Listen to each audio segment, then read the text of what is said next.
What's going on, everybody? Welcome into another edition of the Sunbelt Syndicate. If my voice sounds a little raspy tonight, that's a little bit under the weather. I think it was the Boone chilly night in Boone on Friday that did me in. No, I'm just kidding. I think it was something my 7-year-old gave me. But we have an exciting episode in store for you tonight. Obviously, you can see on screen for those watching right now, Grayden Harris, a 6'1", is that correct? 210-pound left-handed pitcher. That is correct. There we go. Yes, sir. Hails from Southern Miss. We just got to see him take care of the sweep. We called this episode Brooms for a reason. But before we get going along too far, Grayden, how are you doing tonight? Doing great. How y'all doing tonight? Very good. Very good. Seth, I think you just came off a baseball field, right? Yeah, I just walked off the baseball field, had some Chick-fil-A, and my pleasure to be with you guys tonight. I love it. I love Great. it. Appreciate you being here, buddy. I know it's been a long weekend, a long night, long morning, but glad to have you, man.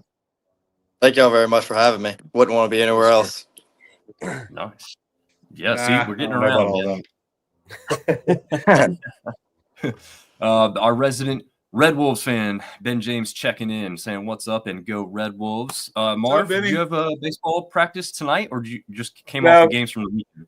No, we had a game tonight. My youngest had a game tonight, so similar to Seth. Got done, got a bite to eat, and here with you gentlemen. Nice. Very nice. Well, Grayden, most importantly, have you gotten a bite to eat then? Sir, you cut out for a second. Oh, have you gotten a bite to eat yet tonight? Yes, indeed. I just went to Panda Express and got me some food, so we all full. There we go.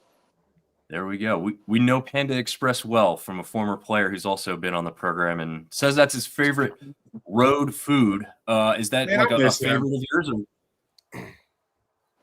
I like me some what do I like? I like Chick-fil-A on the road. I like anything like Chipotle, like Moe's, Qdoba, anything like that. Fill me up, and it always tastes good. Very nice. I see a lot of places usually doing like a sub sandwich. Is that something that is like a lunch menu item that's pretty regular, like a Jersey Mike's or something like that for you guys?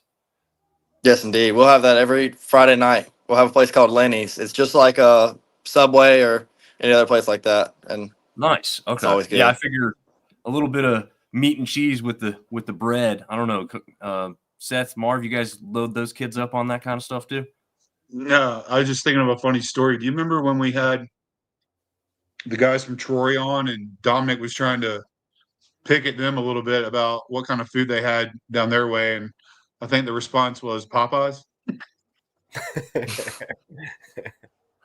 They got some Popeyes. They've got I'm sure Grayden could tell us all kinds of different places they've got that we may. Yeah, I was gonna jump in and ask that question. So I typically there you go.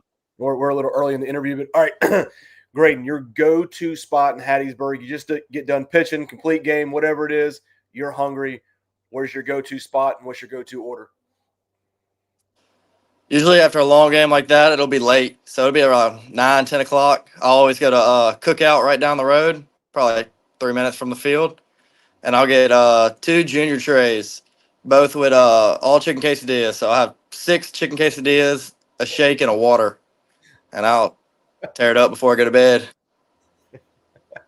And that's exactly how you stay 210 at the pitching position, where you do nothing but sweat on the mound all the time, man.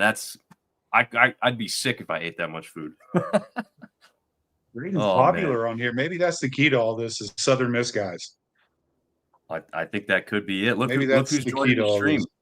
Mr. Chad Dickens himself, man. I got lucky enough to meet Chad at a football game in Boone when Southern Miss was up there. So we can try and maybe see if we can get down to Southern Miss for a football game this year down that way. Rotisserie chicken or barbecue rib? That's a great question by Micah there. Micah. Oh, that's my roommate. He's gonna probably mess with us the whole time. Yep. Micah, I'm gonna have to say barbecue ribs. Nice. I'd go the same way, fellas. Seth, Marv, barbecue ribs or ribs all day, buddy. Ribs all day. No question. Okay. Good. Hey, look, it's an episode of sweeps. There's another one right there. Barbecue ribs across the board there. Elizabeth has a question as well. Where was your favorite place to play been so far this year?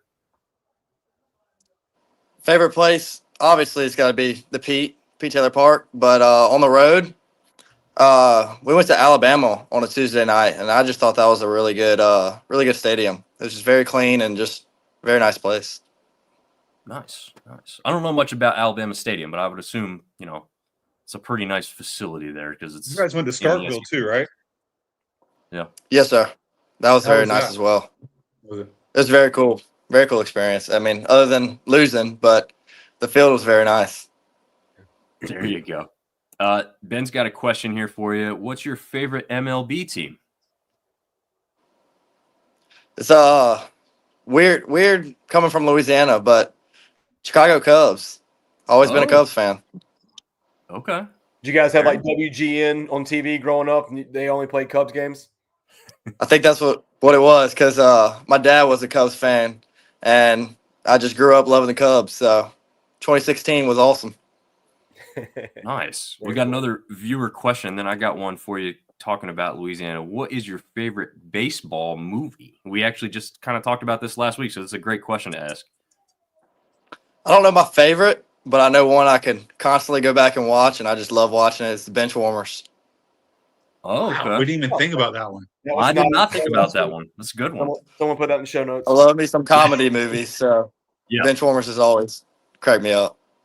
Yeah. Seth, you had that good one last week that was one we hadn't thought about right away. Which one was that one? I think Marv brought. Was it the Twins? The kid that owned the Twins? Okay. Yeah, that Little one. Big League.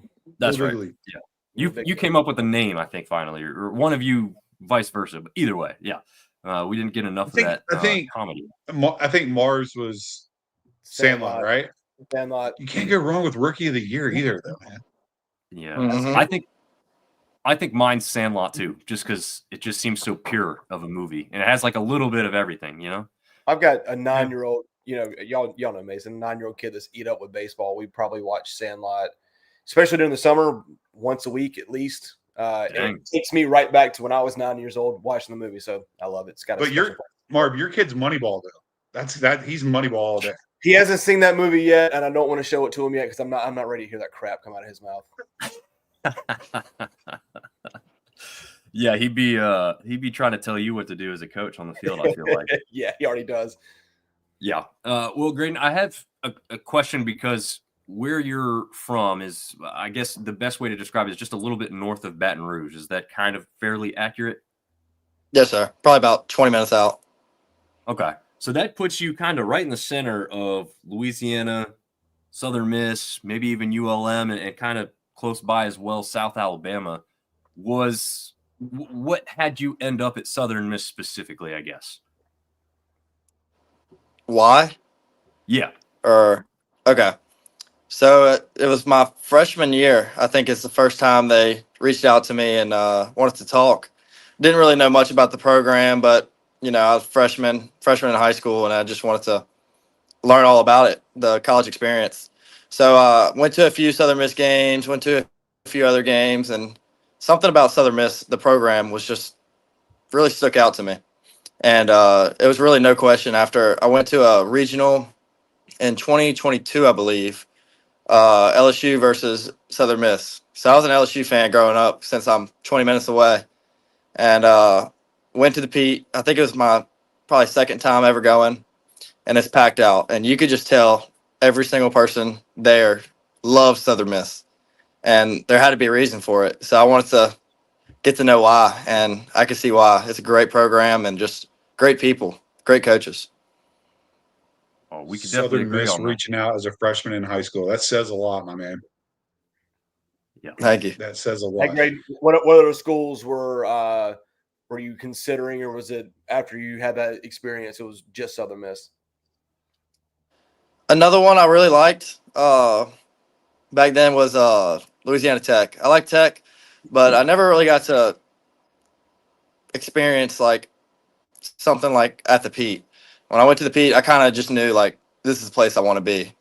Yeah. So there's really no other option after that. Very cool. Very nice. Agree. Another food question. Chad wants to know crawfish question: dust or no dust on the crawfish? This is for those that are outside of the Louisiana area. This is a massive debate. Grayden, if you want to tell us even more about not just your choice here, but why it's such a big deal, maybe for the others that don't know, go ahead. Dust? Like, they're just saying seasoning or? Yeah. I mean, I just like boiling it. You just boil it and then throw a lot of seasoning in the bowl. And I think that's the only way to do it. Just season it up in the bowl, and then after that, you can just eat them straight out. Nice. Is that a pretty routine meal for you? I mean, are you guys enjoying crawfish quite a bit, or is that kind of rarity? Back at home, like this is the crawfish season right about now, probably about 2 to 3 months around now. And I went home last week, had me some crawfish, but up here I haven't really had that much. I think it's no debate. I think Louisiana crawfish is going to taste the best. Nice. So why not have it at home? Yeah, have to kind of agree there. Thoughts on Field of Dreams? I guess we'll start with Seth up there. I don't know if you got any thoughts on Field of Dreams. I don't know if we've mentioned that one. Maybe. I could care less. Yeah. I'm good. Decent movie. Watch it once. No need to watch it again for 10 years. Yeah, it's kind of one of those nostalgia ones. Grayden, you've seen Field of Dreams? Seen it probably once, probably about 8 years ago. Yeah, I think we can all agree. It's not the rewatchability of that one is probably a little less than a lot of other baseball movies. Elizabeth's got another question. Maybe something routine. Are you a superstitious guy before you hit the mound? You got some regular things that you're doing before each game? Usually, when we have a home game, I'll go out and get Subway right before, eat me some Subway, and then throw on my headphones, listen to music, and just try to lock in for the game. Nothing really crazy. I mean, Subway sandwich and some music, that'll do it for me. So you're saying NIL deal for Subway? They just need to hit you up. That's all it would take. Sir, just get an NIL deal for Subway. You'll be set. Yes, indeed. I'd be set up for life. Grayden, you know these people? This is the most interaction we've ever had. It's got a lot of fans. So go ahead. Grayden, when we first saw the schedule come out in the fall, we saw Southern Miss was coming to Boone. We've never experienced the Southern Miss culture, if you will. And Dom come up Friday. I've been to a lot of college baseball games, but like Sunbelt Phil, it was something I've never been a part of. And just watching the way the Southern Miss fans were, watching, like, that's how a baseball program is supposed to be ran. Like, solid pitching, solid hitting, great fans. Like, that's what, if you're a Sunbelt school or any other school, that's what you kind of want to model your program after, in my own opinion. Being a true freshman on a ranked college baseball team in the starting rotation on the weekend, how does that, just speak on your experiences so far your freshman year, man? That's, to me, I mean, that's just outstanding. And I just want to hear about it, man. Thank you. Start off, we know where we're ranked, and but we really don't like to talk about it because we really have bigger goals than that. We really don't care where we're set. Middle of the year, end of the year, we're always trying to get to Omaha. So start off in the fall. I had a really good fall, and near the end of the fall, we had these fall World Series games, and first outing I had going in, and I had a really bad outing. I didn't even pitch an inning, gave up 3 runs, and it was just a rough day. Very next time I came out, same thing. I think I gave up 4 or 5 runs in an inning, and it really didn't happen all fall. So I was kind of just confused on what happened, and I just had to stay true to what I know. Next time I come out, it's the World Series for the fall, and I just knew, like, only way I'm going to pitch this year is if I show out right now. And I had a really good outing. I think 3 innings, no runs, a few Ks, and from there I knew I had to have a mentality that you want to win. You want to be on the mound, so you have to compete. So I really just think if I go out there every single Sunday and I compete, then I can't be mad at myself. Very nice. So it's been very nice. Hey, great Yeah, follow-up question with that. I mean, obviously, we did some research on you. I think you threw a no hitter in the playoffs in high school last year, but I also read that you were hitting tanks last year. You were playing in the field as well. When you were recruited, like, was the intention to be a pitcher only, or were you kind of maybe thinking about playing the field? And follow-up question on that: what position did you play besides pitcher last year? In high school, I Before you played answer that, I first want you base. to know Marv knows every dark secret about anybody on here, so don't hide anything from us. Well, I can tell you, I definitely did not hit tanks in high school. I hit, I It think, said you 2 hit in 2 my high bombs school last career. year. You hit 2 bombs last year is what it said. I only hit 2, and they snuck over the fence. But yeah, no, it was just pitching from I mean, ever since I was 9, that's all I knew I wanted to do. I loved hitting. I would do it, but I always knew I wanted to be a pitcher, especially since left-handed. And my dad always told me, like, get ready, you're gonna pitch, you ain't gonna hit, because I bat right-handed, and I was just like, whatever. But hitting in high school, I didn't start batting until my senior year. Freshman, I may have batted a little bit of JV. Same with sophomore year. Junior year, I had the opportunity to bat a little bit varsity, but it got cut off early. It just wasn't working out. So senior year, I was like, Coach, I really just don't want to bat. I kind of just want to hit. I mean, just pitch.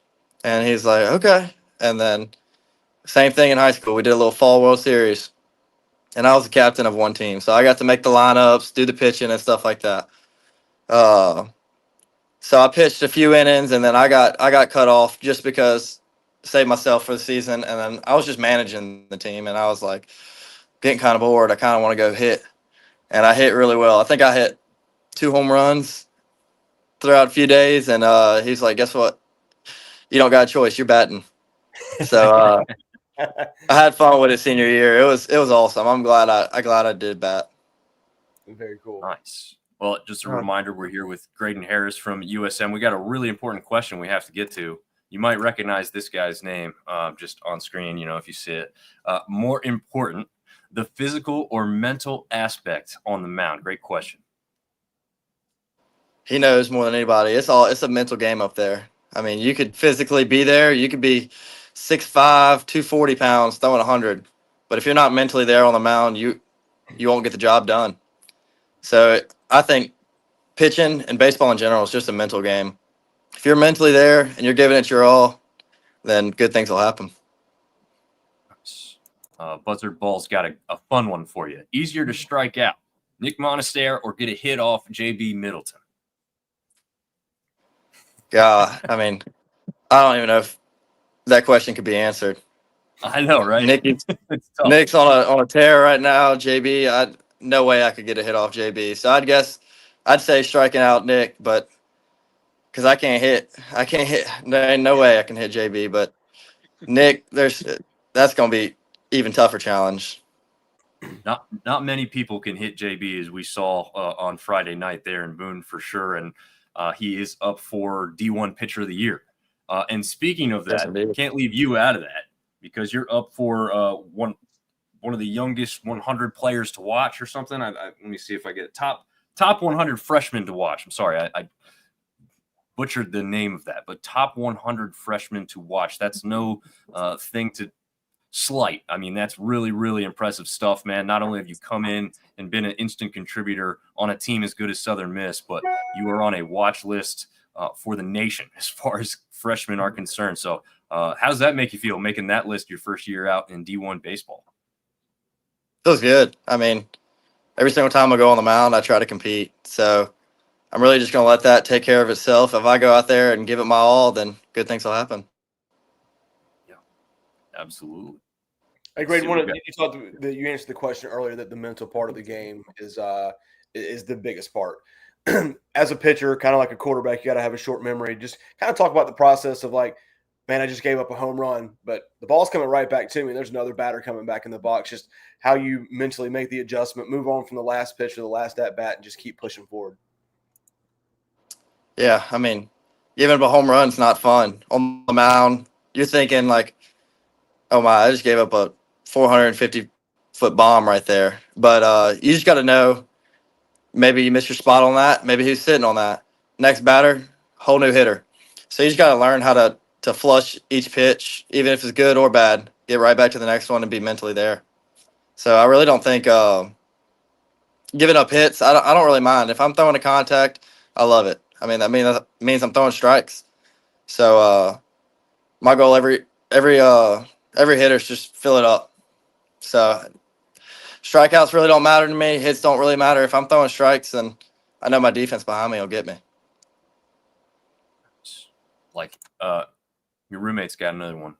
He's hit many into the right field roost during batting practice. Is that I don't know if that's in response to one of the earlier questions where he's talking about you specifically. Can you clear that one up for us, maybe? Yeah, I think he's talking about himself. Oh, okay. He's a pitcher, but he wants to hit so bad. You could just tell he's sitting on the rail. He's like, oh, I want to go hit out there. It's like, go swing the bat, and he'll hit him. He'll hit him out in right field. He's lying. Nice. This is We've had this one now twice, so it's a good time to ask, I guess. It's from Ben and Elizabeth, both just slightly different worded. But who is your favorite baseball player, either currently or all time, or both if they're different, I guess? I mean, growing up, I liked watching Clayton Kershaw on the mound, just lefty like me, and throw a lot of strikes. But right now, I really just like watching the game. There's no really favorite player I have. I really just enjoy watching it. So I would say Clayton Kershaw growing up. Right now, I would just say I love the game. I love watching it. Is that change at all during the season? Like, do you watch a little less while you're playing and focusing so much on it yourself, or does it not matter? It's the opposite. And during the season, I love watching baseball. I mean, it's baseball season. That means I get to watch some baseball. So I love watching, seeing how other guys are doing, especially in the MLB. Just seeing what it takes to get there. So. Very nice.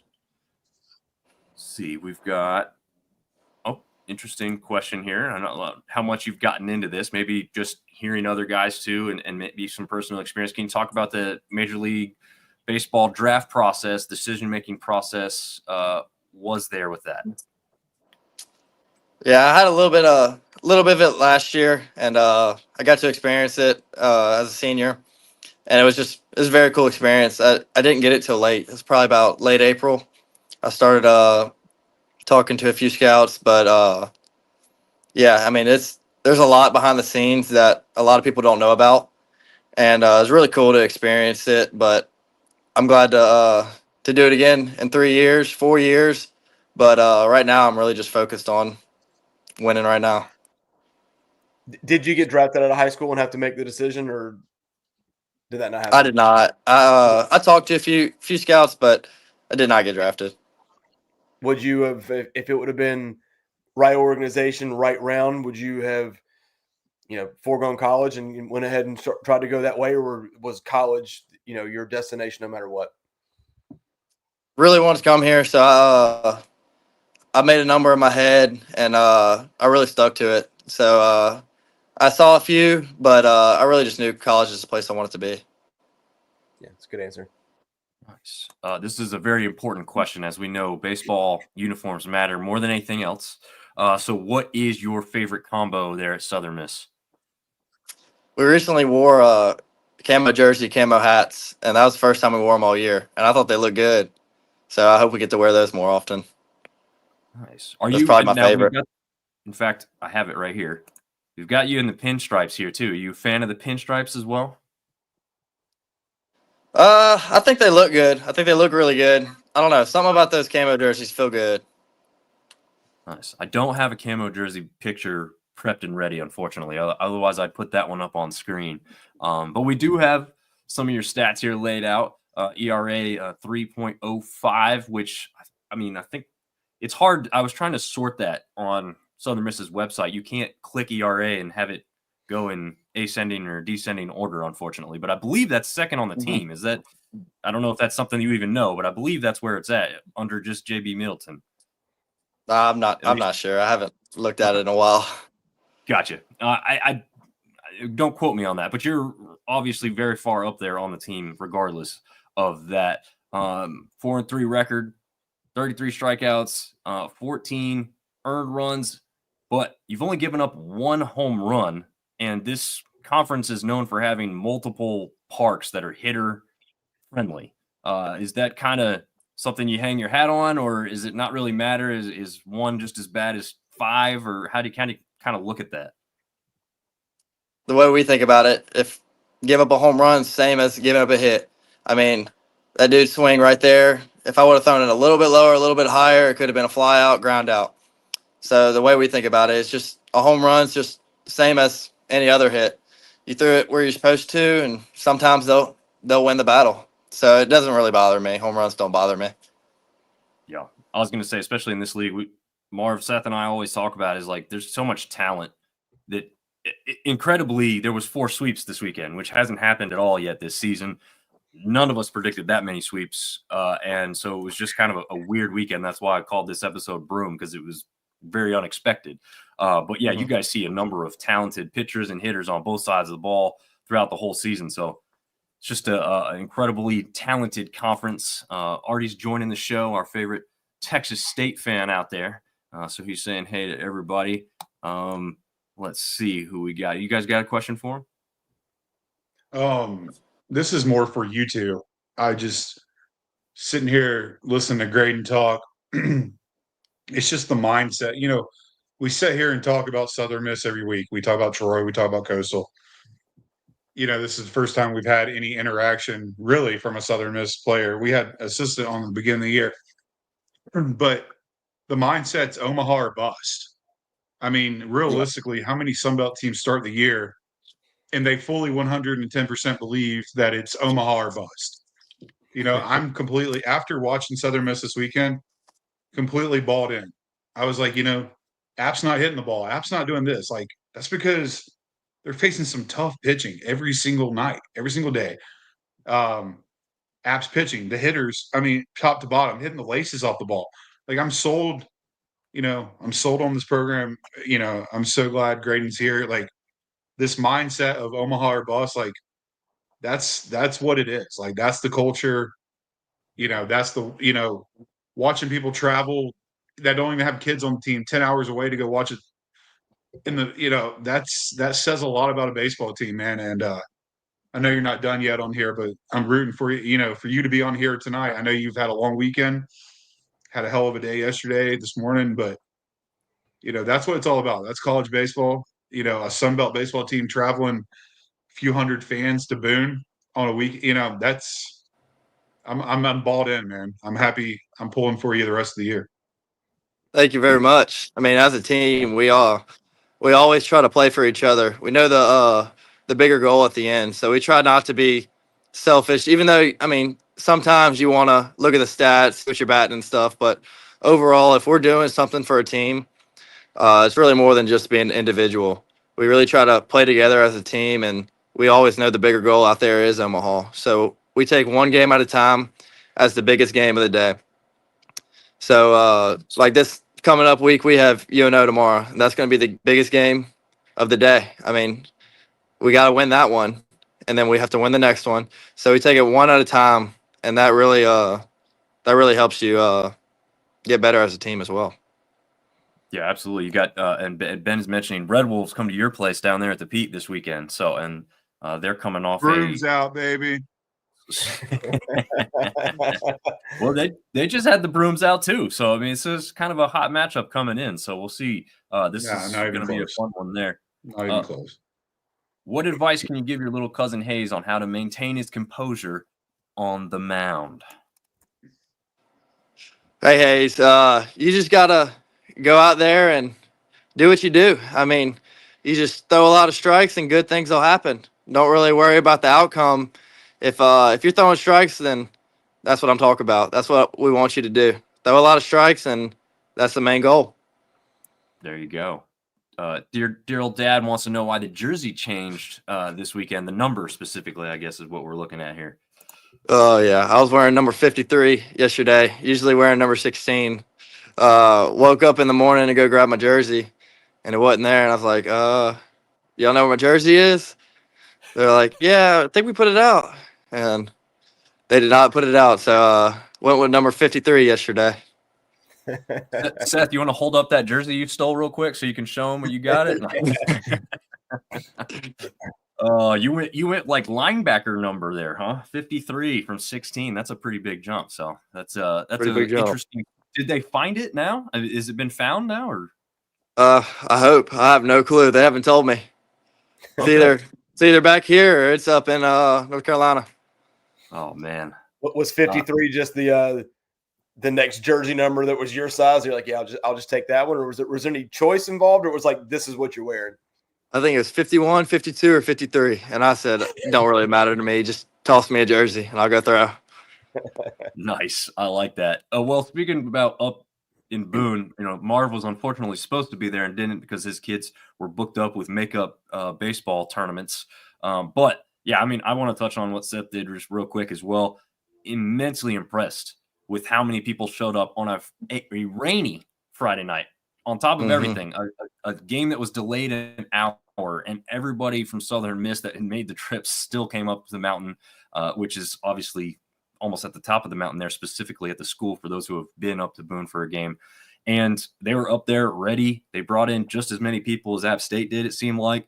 Seth, you told me that you felt like there was probably even more on Saturday and Sunday, so some didn't make it up there Friday night, but just an immensely impressive showing by Southern Miss faithful. We didn't really have many doubts, but it's a long trip, and for a Friday night game, that was really, really impressive to see. It's like I turned to Seth while we're sitting there. I said, all right, be honest with me. You've been to a number of games here this year. Has there been a team that brought this many people? And he just said, no, not even close. And the atmosphere, like he said, it was changed in that building for this past weekend. So hopefully they can catch some of that and keep some of that there for themselves. And obviously it's easy to see why Southern Miss does well at home specifically, but certainly on the road as well in this conference. And if I'm not mistaken, your first outing for Southern Miss this year was against a kind of local team there in Lafayette. Is that correct? Conference outing, I guess I should say. That Lafayette was from like New York, so not too local. Oh, okay, it was the out of conference Lafayette. Okay, but you started off that game 5 shutout innings. Is that right? That's how you started your season, right? Yes, sir. That's awesome, man. That's really, really impressive to hear. What's Casey's got a question here. What's your most memorable high school baseball moment? Let me think. I remember, throwing a no-hitter in the playoffs is obviously very, very memorable. But for some reason, one that always pops up back in my mind was last year, third round of playoffs, we playing West Monroe, one of the best high school teams in the nation last year. And we go up there, and we're the underdogs up there.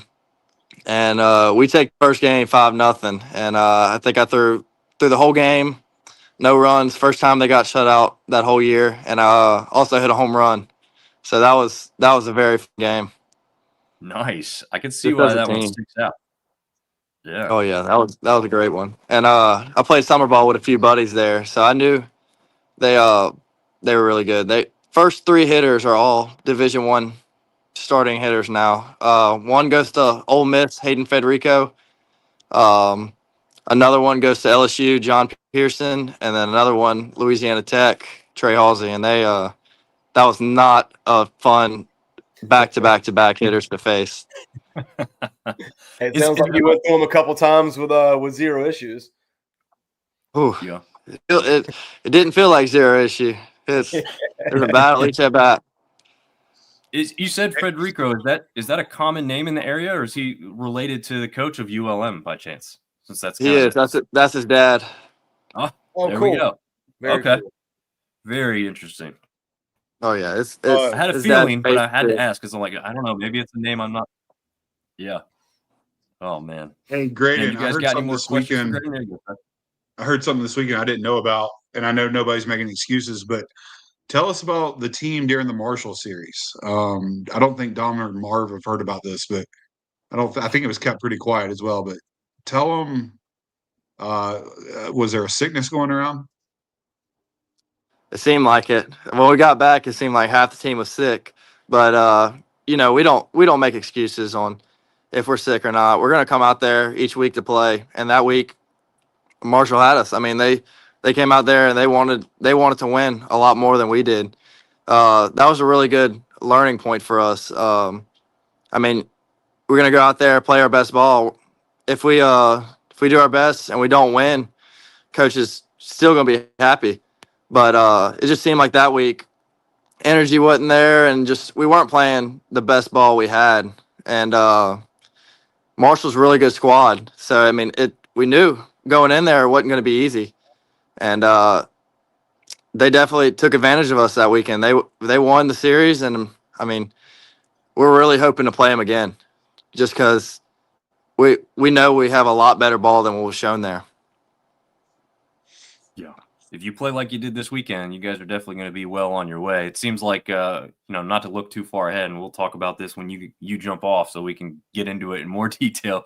But you guys have a certain matchup towards the end of the season that I think a lot of people are looking forward to. And if it all works out, maybe you guys have a shot at Coastal Carolina up there at the top as well. But that last matchup with you and Troy there is going to be one heck of a good one to check out.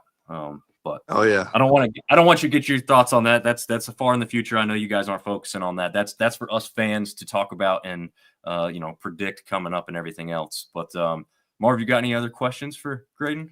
No questions. Just, man, thank you for being on. What you're doing as a true freshman in a pretty difficult conference is pretty incredible, man. So nothing but the best for you guys, and go out there and would love to see you guys or somebody else from the Sun Belt in Omaha. So, man, just keep working. Yes, sir. Thank you very much. Yeah, thank you a lot, Grayden. I really appreciate it. Thanks to your dad for throwing us some questions, some good ones. And we love the interaction. So we really appreciate everyone tuning in to see Grayden and wish him and Southern Miss the best of luck, Seth. Yeah, go ahead. I know I've harped on this once or twice, but my man just had a 10-hour bus ride last night, got back at 4 in the morning, went to school, went to baseball, and he's still on here with us. Man, thank you so much. It means the world to us. I know just a freshman out there throwing ball, but to take the time after the long weekend that you've had and the long day and the long night and school and everything else, man, we really appreciate your time. We really do. Yeah. Thank y'all very much. It wouldn't Absolutely. happen without y'all. So thank y'all very much for having me in the first place. We'll be pulling for you the rest of the year, man. And the years thank y'all very much. And when you're playing for the Braves and everything like that. Oh, don't give away your favorite team there, Seth. But Grayden, any last words from you specifically before we let you go and maybe catch up on some Z's here? I just want to thank everybody watching for coming to watch, and thank y'all for supporting me, and thank y'all for having me on here. Absolutely, man. We really appreciate it, and thank you very much, and we'll be watching you the rest of the way for sure, man. Good luck. Thank you very much. Take care, buddy. Oh, you jumped down there, Seth. Look at that. Look at that. I'm going to get you fixed up here in just a second. But, yeah, man, that's – I feel like we say it all the time, but some of the greatest people seem to be in this conference, not just baseball players. And so it's awesome to have guys on here and talk to them and get to know them on a different level than just the sport. And I love doing this every week. You're talking about Panda. I miss Austin, man. We need to get him on here. We need to catch up with some of these old guys. Austin's I hadn't checked in on him recently, but man, he got off to a hell of a start in single A ball. Yeah. Good for him, man. I love it for him, and hopefully he's enjoying some Panda Express out there. Is it Oregon? Modesto, California. Okay. I'm not familiar with California that well, but he's in Modesto. I have no clue. I think if I can remember, I saw a picture. I think this is the Modesto Nuts. Like last year, they're going to get moved somewhere or something like that. Oh, dang! Well, I'm not sure if you're aware, like the the Mudcats here in Zebulon. So last year, they're moving to Wilson next year. They'll be the Wilson Warbirds, which is a horrible name. They should have been the Warhawks, but I guess minor league teams move around. But hey, just to finish things up with Grayson, man, and I know we touched on it a little bit, but freshman, true freshman, playing high school ball this time last year, right? Comes in, Sunday Yep. starter, top 20 team. Pretty special. Like, Yeah.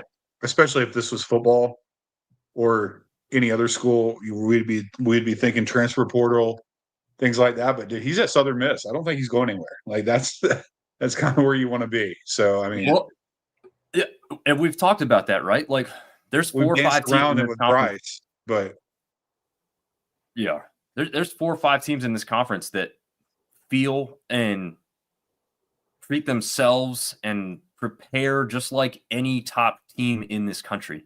That's why we always say the mid-major moniker is not appropriate for this conference, because it's just not. I mean, sure, we're always going to have some teams that are down and working on things, but you're always going to have those teams that are up at the top. And when you're up there with the Southern Miss and you're ranked almost all season so far, same thing with Troy, same thing with Coastal Carolina. Why would you leave to go to a better and I'm using that quotations, better program, right? Like, they don't necessarily exist. Just because you think they have a bigger name or a bigger brand somewhere else doesn't mean that you're going to be in a better situation whatsoever. So, I love it. I think you're right. I think Grayden's the kind of kid that's going to stay somewhere. But also, why would you leave Southern Miss? It's not a program. If someone's telling me about great baseball programs, it's like, that's not one I'd be walking away from anytime soon. No. That's for sure. Ben is telling you to expect the unexpected between A-State and Southern Miss, but I know it will probably go sideways, he says. So he's trying to keep that positivity going, but I think he's being a little bit of a realist too, and we'll see. I mean, he said he heard A-State had 11,000 people there this past weekend. I'm guessing that's a cumulative attendance, but that would be pretty impressive against the Georgia State team. So. Great thing there if we got it. But let's jump into the weekly series picks here. In fact, I'm going to jump over to this one. That'll put us all on the same side here. And we'll lay it all out on the screen. It looks like two of you gentlemen had 3 games, or 3 series, I should say, that you nailed down. I only had 2, unfortunately. So I'm losing some ground there. But there's our terrible records for everyone to check out at the top. Looks like I'm bringing up the rear at 16-37. Seth sits at a 21-32. And look at that, Marv, still making moves here. 23-30 overall. And I'll bring this back down off the full screen. I do want to say I went through and updated the overall series wins and losses. So Marv and I are both tied at 35-19. But get this. Seth may be in second place when it comes down to picking the exact series. But listen to this record. If it just was picking series winners and losers, the outcome of the numbers of each game don't matter. Seth has a record of 42-12. So there you go. There you go. That's an impressive mark, man. Yeah, it's the way we do it's pretty tough. I mean, it is 9 times out of 10 it could go either way. I mean, most series. I mean, we all took App either 2-1 or 1-2. There was no sweeps, but there was 4 sweeps on the weekend. Like it's a crapshoot most of the time. Yeah, how more than half the conference series ended up in sweeps. Crazy, absolutely crazy. Yeah, I picked one that was literally a sweep the other direction. Yeah. And then I picked one that I wasn't even close to because ODU wins that one against ULM 2-1. I picked ULM to sweep ODU. But that was the best series of the weekend, you'd have to say, right? I mean, it came down to Sunday's game. So I don't know. Maybe not the best series of the weekend. Cajun's Georgia Southern was pretty good as well. Yeah, that's probably true. But yeah, I mean, just a crazy weekend, and that's why we called this one what we did, because it was a weekend we didn't expect. So we will. It's a weekend, in my opinion. A couple of teams, like outside postseason chances, just got absolutely freaking destroyed this weekend. Talking to you, State and Georgia State.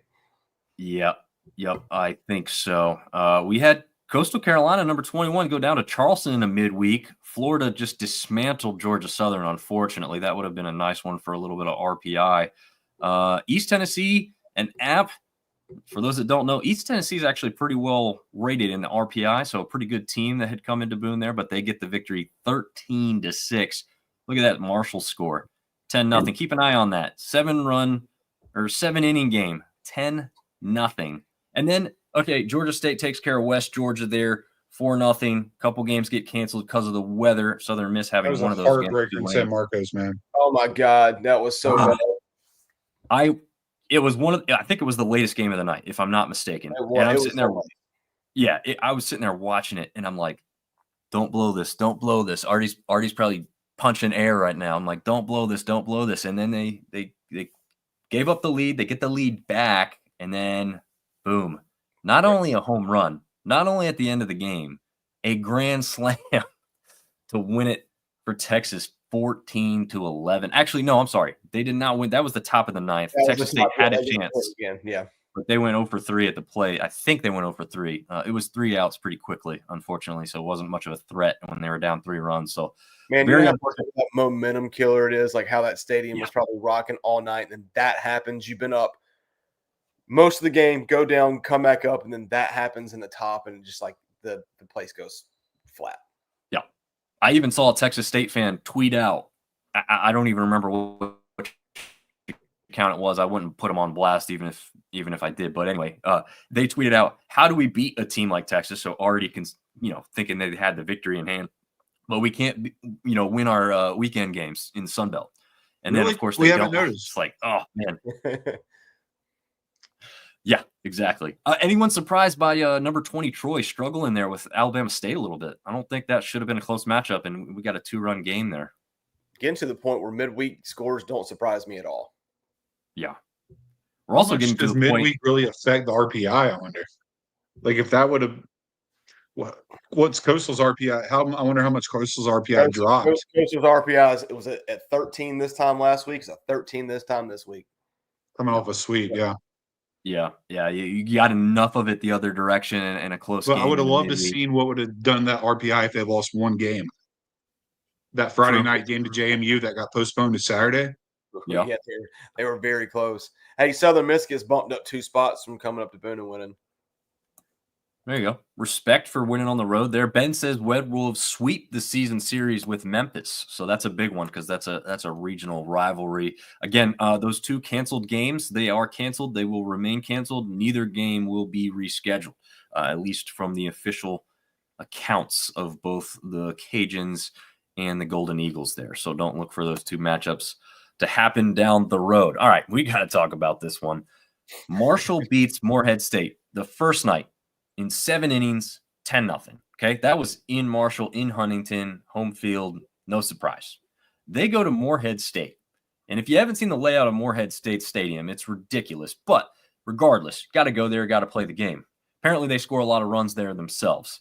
They scored 15, but Marshall scored 32 runs on 33 hits. It was just an insane. So I had to put some little extra note in here because I think people would have seen this and said that has to be wrong, and I'm like, no, really, that's the correct score. 32-15. The best way to put it is what I saw on Reddit. College baseball is weird and awesome. It's a great way to explain it. It is. And we had some other good games. We had some more postponements and cancellations, unfortunately. Virginia takes down JMU. Cajuns get the better of Nicholls State. 5-2. Texas State rebounds well against Tarleton State, 13-3. And Southern Miss wins a very close game, thanks to Nick Monaster again, with a walk-off. I think it was a walk-off home run in that one, if I'm not mistaken. But anyway, they take that one 5-4 to get the big victory there, which, for those that don't know, Southeast Louisiana is pretty well rated in the RPI. So that's a nice little bump there for them. That also helped their 4-0 week continue there. But any notes on that, guys, with the Marshall score? Anything else you want to talk about there? 32 runs, a lot of runs. Yeah, would have been a fun game to be at if you didn't care about any team and watch 47 runs happen. Probably would have been pretty cool. But yeah, it's sucks to be an umpire in that game. It's been a long night. Long night. sucks to be the pitching coach for either team too. Like my guys can't throw. Yeah. Jeez, Dominic Ambrose jumping in saying, "What's up, fellas?" We thank Dominic for making our Sunbelt draft preview happen. We may kind of have a draft wrap up this Wednesday. We're going to see about putting that together. But yeah, I'm also surprised too. Like at some point, this game wasn't close enough for them to run rule it. Right? It's 32-15. You know, like is just in reach or something. It must have been. I don't know what the box score was. They scored a lot late, but yeah, you would have think that would have been a 7-inning game. They did score 11 runs in the ninth, I think. Marshall did. Jeez, It was still 23 to yeah, it wasn't within 10. I don't know. I think as soon as you push it to 10, you got to call it. Yeah, it's just crazy. But you know, again, that's kind of the fun thing of what we've done there. This was a look at the weekend schedule. We'll just kind of touch quickly on it. A lot of postponements or suspensions. Seth talked about it. Coastal essentially looking not that great against JMU in that Friday matchup. Every single one of us said the same thing, I think. And I think there was even some Southern Miss fans on Friday in Boone who said the same thing. That's not what they wanted to see happen because they knew what was likely to happen with rest for Coastal to come back and kind of start over the next day to finish that game out. And then Seth and I were in Boone for the 10-1 shellacking that Southern Miss handed App State, unfortunately. But again, just really consistent. Like you said, Seth, like we were looking at scoreboards like 2-2-2-2-1. I mean, Southern Miss was putting at least a run on the board every inning. Yeah. JB, I mean, he just lights out all night long, man. I mean, there was not much to say about that one. Nope, not much at all to say. Troy got by Texas State. Hold on, 11 before Caleb pitched very well. Like Caleb was putting some tough spots. He faced some very tough hitters. So no knock on Caleb, but that's just a complete ball team all the way up and down, man. Yeah. And then kind of like I was saying to you, Seth, and Marv knows what I'm talking about here because we went to that Duke game last year. The size difference, not all the way across the board, but for the most part, was very evident to me, besides maybe like Cam Miller on App side.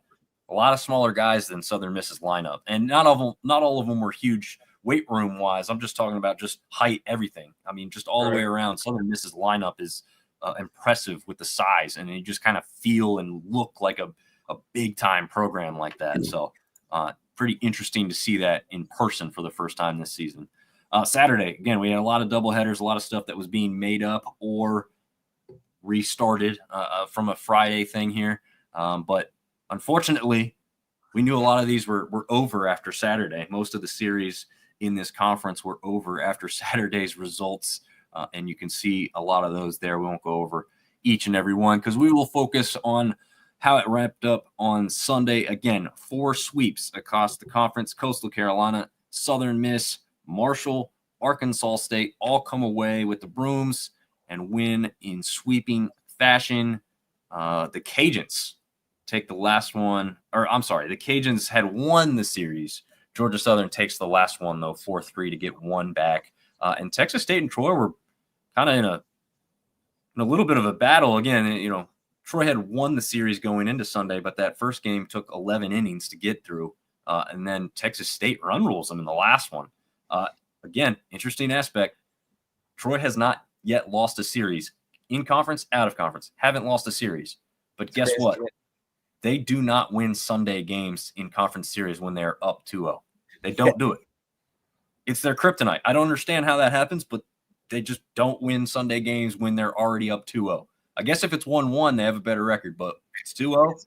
Is it an indictment on their Sunday starter? I mean,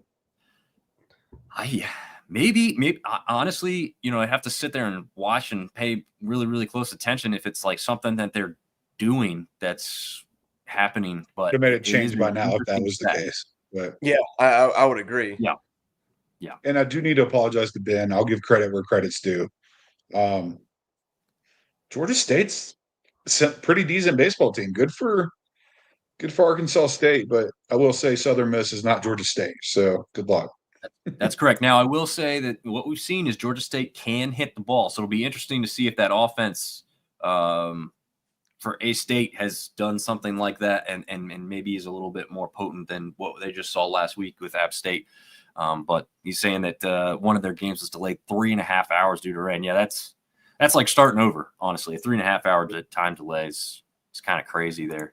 All right, so let's get us to the standings. After this week, the midweeks, the weekend series, we have our new rankings. We still have 3 teams in the top 25, starting with number 19, Coastal Carolina.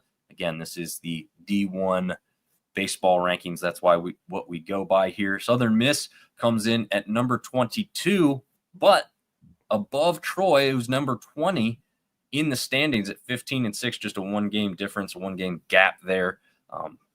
Again, we've talked about it, 3-team race, right, fellas? What do you see out of this other portion of the standings that leads you to believe some teams could make a run towards the conference tournament and other teams are going to be on the outside looking in, you think? Marv, let's start with maybe.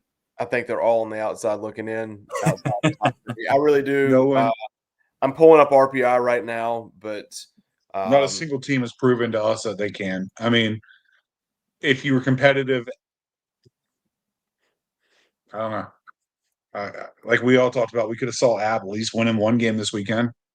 Listen, so Texas State, outside of those top 3, Texas State has the highest RPI, and it's at 73. And we know why it is, because they've taken on all those midweek. They might not even make the conference tournament. So just put that in perspective. After that, you've got, so let me keep scrolling. I'm tired of scrolling. Oh, Georgia Southern at 98. Yeah.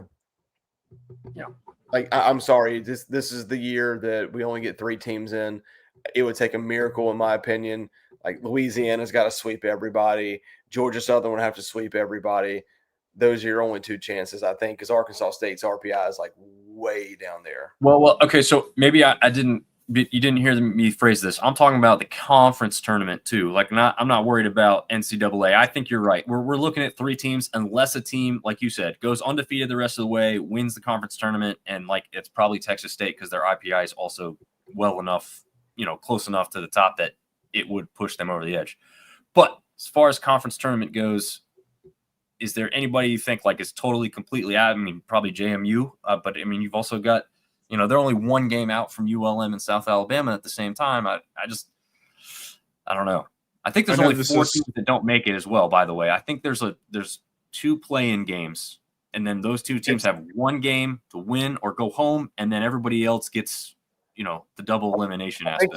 I think only the top 10 make it. I think the bottom 4 don't even get a play-in game. You're just not invited. So yes. You're talking right now, Texas State, ULM, South Alabama, JMU. I think it's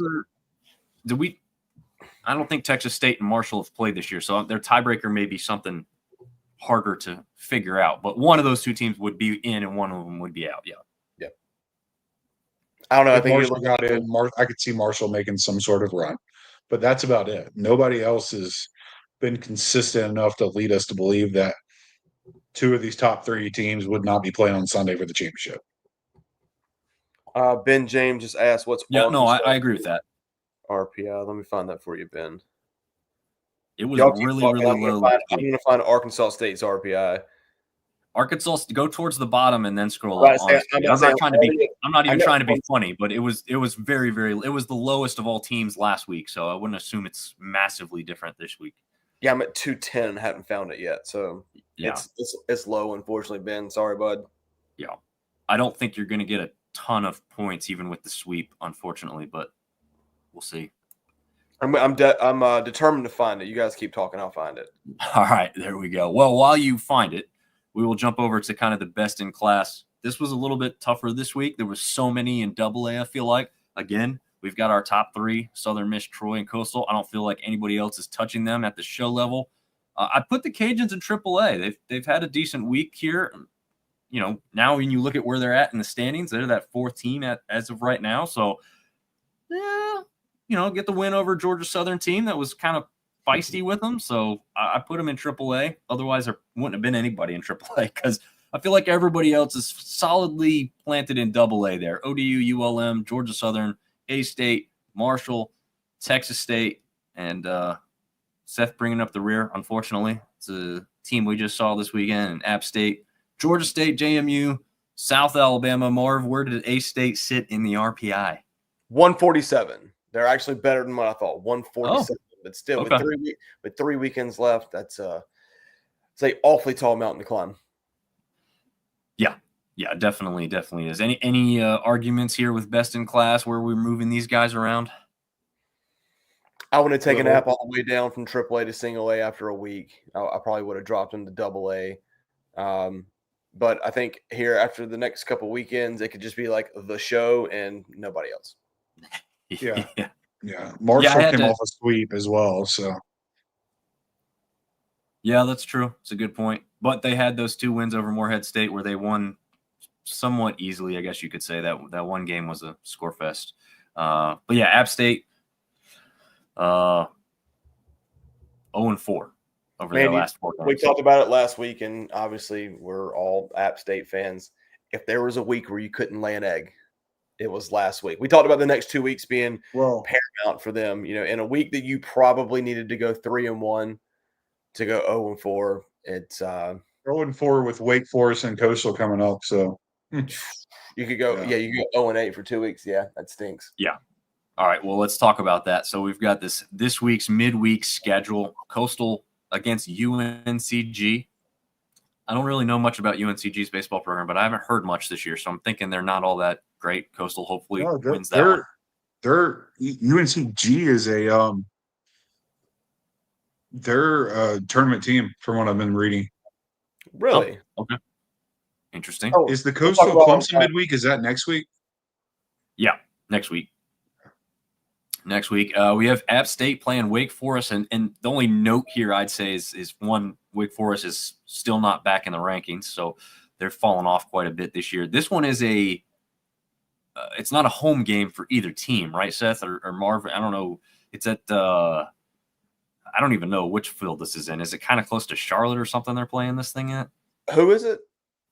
Wake and App State. I thought it was at Wake.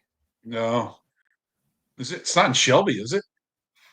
It was in Shelby last year. I think this year it's another, what do you call that? Neutral site game. There you go. That's what I was looking for. Let's see. I'll find it.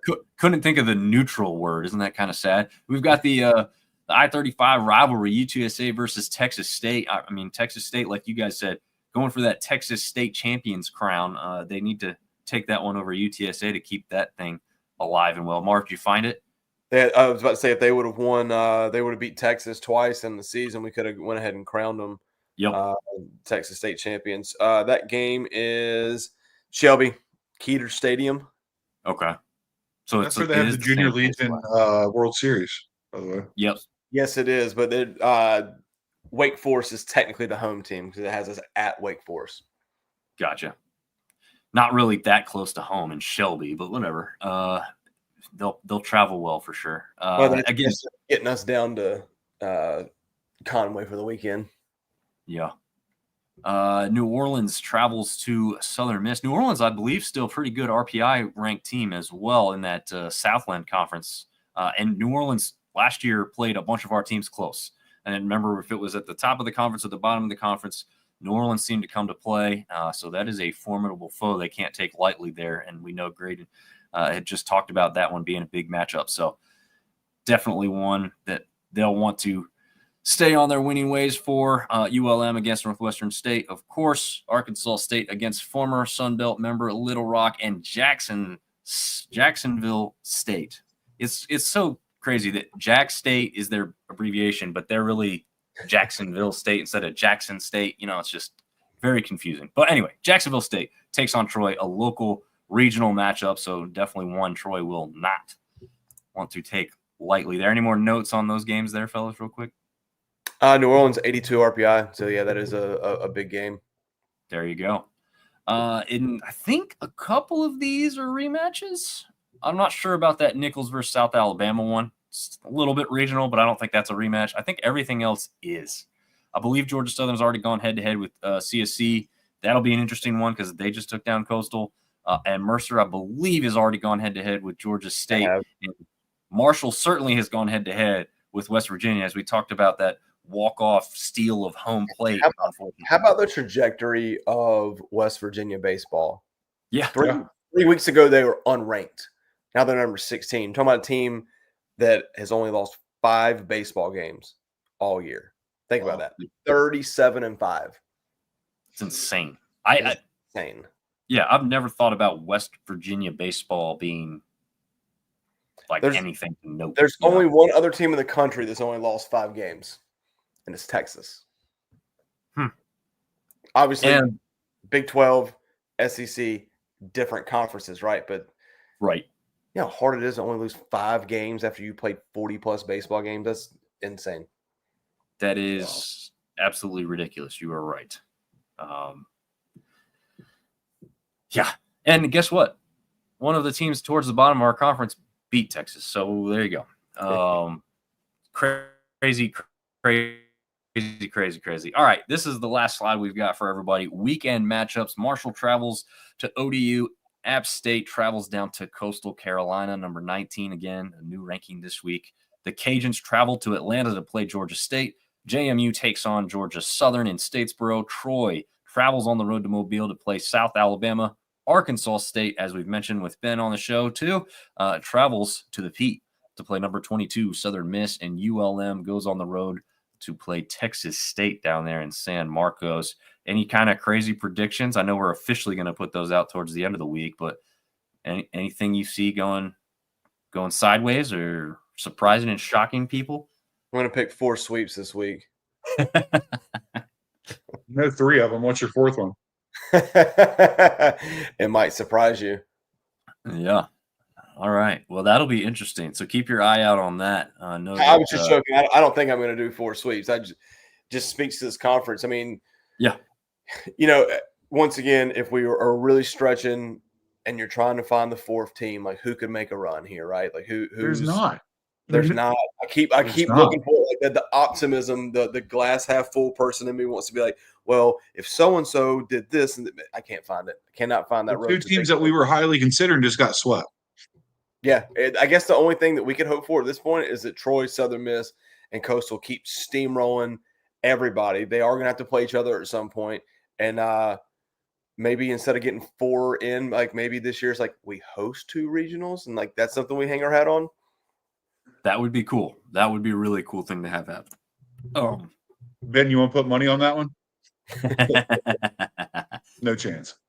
Oh, man. Yeah, you're saying he thinks they take at least 1 from Southern Miss. After what I saw this weekend, that is a very, very tall task. But like you said, Marv, I think, again, we got people that are watching that are very specific fans of teams. But from our side of things, as you know, people that are covering the conference as a whole, absolutely. We want our 3 best teams to just continue winning, to put them in best position to possibly host or at least be a high seed in the regional aspect of the NCAA tournament. And then, sure, if a 4th team jumps up and somehow, you know, goes on a run here towards the end of the regular season, does well in conference tournament, and then, you know, gets us a 4th team in, that'd be awesome. But again, remains to be seen who the hell that's going to be because, yeah, I don't know. I mean, good gosh, Georgia State needs a sweep. Just theoretically speaking, Southern needs a sweep. They're at home. Georgia State needs a sweep. They're at home. Arkansas State damn sure needs to go down there and get a sweep if they want to be in it. Texas State needs a sweep. Like it's to the point now where any of those teams, like if you want the smallest sliver of hope, like you can't just win a series anymore. You got to take them all. Yeah, and I think that the thing that we'd have to say is like you look at all the matchups with the top 3 teams. Is there any of us, besides the last one where it's going to be Southern Miss versus Troy, is there any of us that think any of these teams could beat any of the top 3? Because I don't think I put money on any of them beating the top 3. Could they steal a game? Sure. I'm talking about beating them in a series. I don't think I would put that up there. I would say you had to go down to Cajun Field. You know, I think the Cajuns at home could potentially beat one of those 3. Just because of the atmosphere. The other one that I'd throw out there maybe is Texas State because we've seen what they're capable of if they could put it together at least 2 games out of a weekend. But again, that's not easy to do, and they haven't really done it so far this year. I mean, they put up a hell of a fight against Troy, but they still couldn't come out on top in that one. So that's going to be hard. Artie just wants to see the Bobcats in the Sun Belt tournament this year. Yeah, they need the run to start right now. There's no I do delay. better in the Big 12 tournament. They might do better in the SEC tournament. Yeah. Yeah, that's I know true. Grayden didn't want to say anything, and nobody wants to make excuses, but I had several people tell me from Southern Miss this weekend that 3/4 of the team was severely ill during the Marshall series that nobody else knew about. So I'm not taking anybody. I mean, those top 3 teams, I mean, any given weekend, I mean, I would, and I'm not just talking about the Sun Belt tournament. I'm talking about going to Omaha, like a Yep. super regional, like that's what the mindset is, I think Coastal's projected to host. We'll see what happens, but I think all 3 of those teams got a legitimate chance of at least getting to a super regional, see what happens after that. Yeah. Yeah, it'll be interesting and a lot of fun to watch. I know that I think there's still some talk between us about getting down there for at least some of the Sun Belt Conference tournament. We'll see. It keeps getting crazier and crazier with kids' schedules and everything being up in the air if weather becomes an issue too. So we'll have to see. But it's something I would definitely like to do. And before we leave, of course, should have probably said this earlier, but we have some really big news on the way. I won't get into specifics right now, but this team, this syndicate, is going to be growing massively very, very soon. And you're going to see a lot of hard work and dedication coming from not only us on the podcast side, but another aspect of what we're trying to grow and build for you guys and girls going forward. So hopefully everyone can get really excited about that. I will share more as I can, but something to be on the lookout for in the near future, especially ramping up towards the end or towards the beginning of next sports season. So we'll see how that goes. Already mentioning Nash Jones, one of our favorite football players from this past Sunbelt season, and specifically probably even longer than that, did sign a free agent deal with the Chargers. I've been trying to keep up with as many of these as I can. That's what I kind of hope to wrap up on. What I said, hopefully will be a Wednesday show, kind of wrapping up the Sunbelt draft, which, man, I was sitting right beside Seth. Seth can tell you this. I got everything prepped and ready for Mike Green to go early in the second round, right, Seth? I was sitting there. I'm like ready to press the button, man. I got the team ready. I got the write-up ready, and he just kept going down. And unfortunately, not only did that happen, he did finally get picked by Baltimore Ravens, for those that are wondering or haven't seen it. But unfortunately, he was the only Sunbelt pick, which I think is a travesty. But it is what it is. We will cover that more in a football-specific show. But Eddie saying good news. Enjoy the show. Yes. Thank you, Eddie. We appreciate you. All your interactions on Facebook. You're always commenting and liking our stuff. So really appreciate that. Appreciate that moving forward. We do plan to be down at Sunbelt Media Days again this year too. So we will provide some coverage before football season starts running down there in New Orleans. Any final news, thoughts, anything random you guys want to share before we get out of here tonight? Great Nothing show. on my end. Appreciate Grayden being here. Yeah. Yeah, thanks for putting that together, Seth.